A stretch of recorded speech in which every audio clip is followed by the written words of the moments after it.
The phone slipped from my hand, clattering onto the hardwood floor with a sound like a gunshot in the quiet kitchen. Her words echoed in my skull, each syllable a shard of glass. I'm moving in with Derek. It's just easier this way. Easier.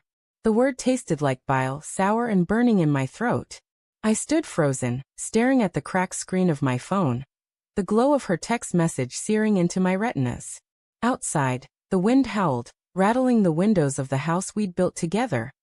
Our sanctuary, our promise. Now it felt like a mausoleum. I sank into a chair, the wood creaking under my weight, and pressed my palms against my eyes until colors burst behind my lids. My heart pounded, a frantic drumbeat urging me to act, to scream, to do something. But all I could do was replay the last 2 years. Every late-night conversation, every shared laugh, every touch that felt like it meant forever. How had I missed it? The signs were there, weren't they? The way Sarah's smile faltered when she mentioned Derek's name, the way her phone buzzed at odd hours, her excuses piling up like leaves in autumn. I'd chalked it up to stress, to her new job, to anything but the truth.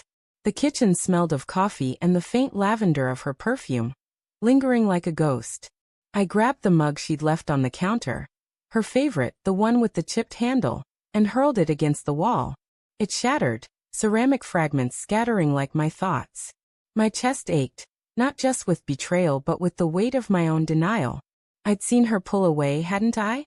The way she'd linger at the door, her eyes distant, or how she'd flinch when I reached for her hand.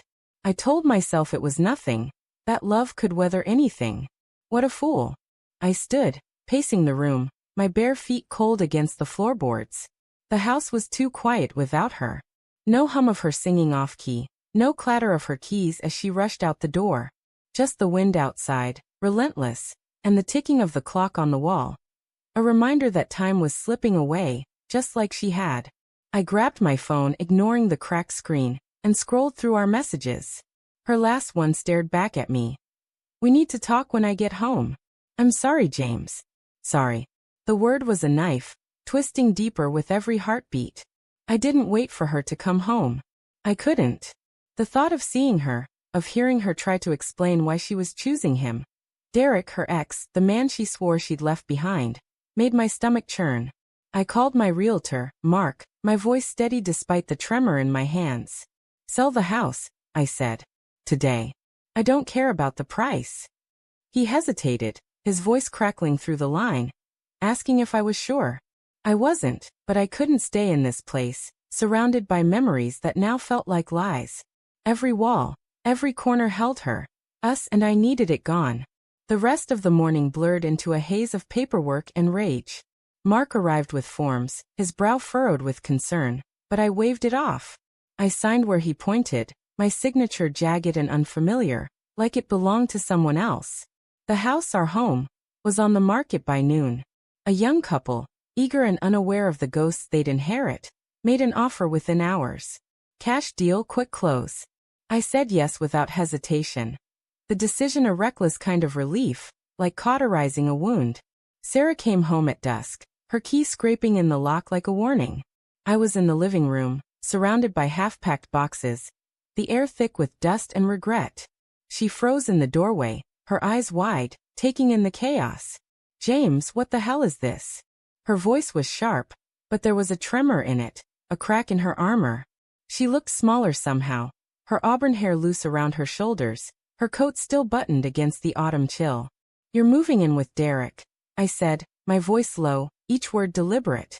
So I sold the house. Her mouth opened, then closed, like a fish gasping for air.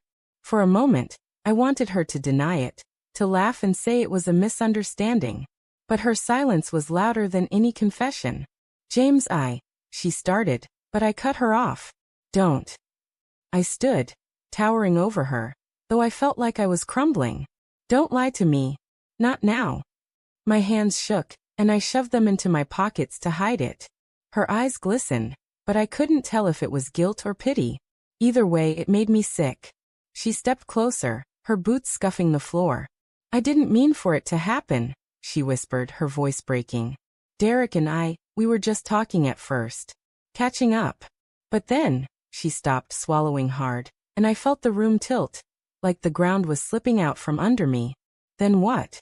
I snapped, my voice louder than I intended. You realized you still loved him? That I wasn't enough. The words burned, raw and jagged, tearing through the space between us. She flinched, and for a moment, I hated her. But I hated myself more, for believing in us, for thinking love was enough. It's not about you not being enough, she said, her voice barely audible. It's about me. I don't know who I am anymore, James. I thought I could be this person. The one who builds a life with you, who stays. But I'm lost. Her words hit like a slap, not because they were cruel but because they were honest. I saw it then, the weight she'd been carrying, the way her shoulders sagged, her eyes darting away from mine. She wasn't the villain I wanted her to be. She was just human, flawed and floundering, and that made it worse. I could have fought a monster. But how do you fight someone who's drowning? I turned away, staring at the fireplace where we'd spent countless nights curled up together. The embers long gone cold. When did it start?